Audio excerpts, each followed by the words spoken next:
मैं सितांशु शेखर द्विवेदी आज आपका एक बार फिर से शिक्षण इंस्टीट्यूट में स्वागत करता हूं। आज मैं आपको बताने वाला हूं छंद। छंद से आपके प्रश्न पत्र में कम से कम एक नंबर आता ही है। यदि आप बोर्ड की परीक्षा देने जा रहे हैं, चाहे वो कोई सा भी बोर्ड हो, आईसीएससी, सीबीएसई या यूपी बोर्ड या कोई सा भी बोर्ड, अदर स्टेट बोर्ड भी कोई होता है, ये परीक्षा में छंद जरूर पूछेगा। तो आइए साथ में चलते हैं, छंद क्या है। तो छंद थोड़ा सा हम लोग समझेंगे, छंद होता क्या है। तो देखिए, छंद की पहचान ये है कि छंद शब्द जो है वो छद धातु से बना है। छद धातु से बना है जिसका अर्थ है आह्लादित करना या खुश करना। ठीक है। यह आह्लाद वर्ण या मात्रा की नियमित संख्या के विन्यास से उत्पन्न होता है। इस प्रकार छंद की परिभाषा होगी, वर्णों या मात्राओं के नियमित संख्या के विन्यास से यदि आह्लाद पैदा हो या खुशी पैदा हो तो उसे छंद कहते हैं। ठीक है। छंद का दूसरा नाम पिंगल भी है। इसका कारण यह है कि छंद शास्त्र के आदि प्रणेता पिंगल नाम के एक ऋषि थे। ठीक है। पिंगल नाम के एक ऋषि थे जिन्होंने छंद शास्त्र लिखा ही था। छंद का सर्वप्रथम उल्लेख ऋग्वेद में मिलता है। जिस प्रकार गद्य का नियामक व्याकरण है, उसी प्रकार पद्य का छंद शास्त्र। ठीक है। छंद के 6 अंग होते हैं। छंद के 6 अंग होते हैं। चरण, इसी को आप पद भी बोलते हो या पाद भी बोलते हो। ठीक है। दूसरा होता है वर्ण और मात्रा। तीसरा होता है संख्या और क्रम।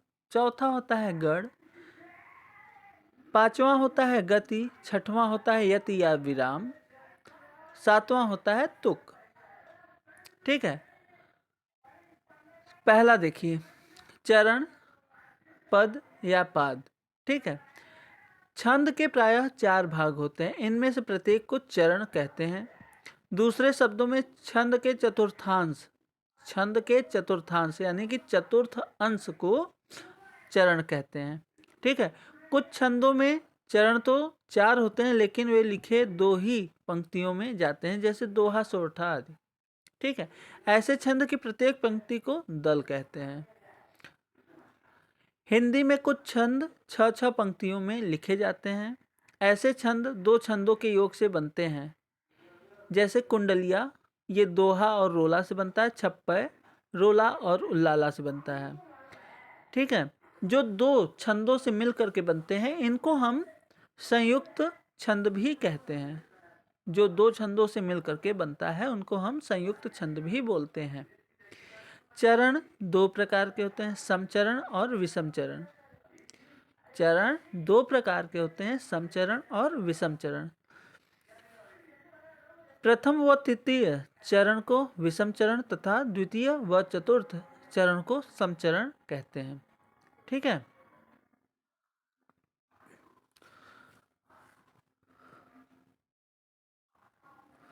आगे देखिए, लघु व गुरुवर्ण।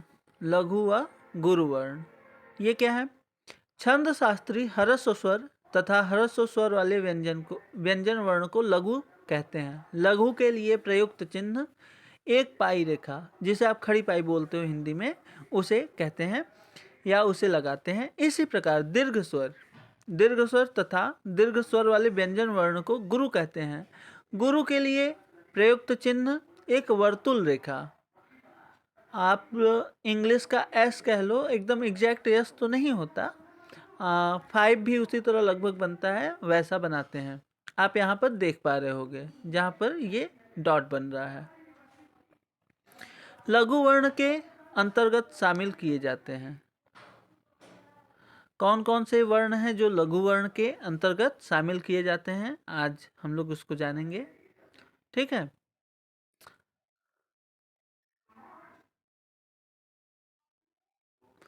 अ, छोटी, छोटा ऊ, री, ये जो वर्ण हैं ये लघु वर्ण के तहत शामिल किए जाते हैं। ठीक है।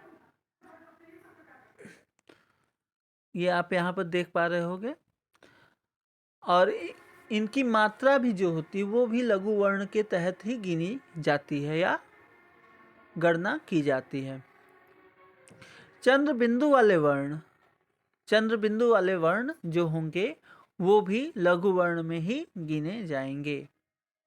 संयुक्त व्यंजन वाले वर्ण भी आपके लघु वर्ण में ही गिने जाएंगे। संयुक्त व्यंजन वाले वर्ण लघु वर्ण में ही गिने जाएंगे। ठीक है। अगला आता है गुरु वर्ण। गुरु वर्ण के अंतर्गत कौन से वर्ण हैं जो शामिल किए जाते हैं?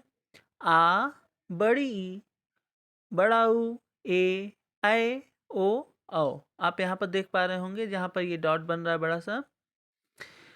आ, ई, उ, ए, ऐ, ओ, औ। इनकी मात्राएं भी दीर्घ वर्ण के तहत ही गणना की जाती हैं। ठीक है। यदि कहीं पर अनुस्वार है या विसर्ग है तो वो भी दीर्घ वर्ण के तहत ही गणना किए जाएंगे। ठीक है। अब अगला नंबर है वर्ण और मात्रा। वर्ण और मात्रा के बारे में आपको अगली कक्षा में बताया जाएगा। अभी तक की क्लास अगर आपको समझ में आई हो तो इस क्लास को ज़्यादा से ज़्यादा शेयर कीजिए, क्योंकि आपको पता है कि ये बोर्ड का समय चल रहा है, एग्ज़ाम आने वाला है, तो इसलिए आप इस क्लास को ज़्यादा से ज़्यादा शेयर कीजिए और लाइक कीजिए। यदि कोई बात नहीं समझ में आती तो उसके लिए आप कमेंट कर सकते हैं। तो इसी बात के साथ मैं आपसे आज विदा लेते हुए धन्यवाद।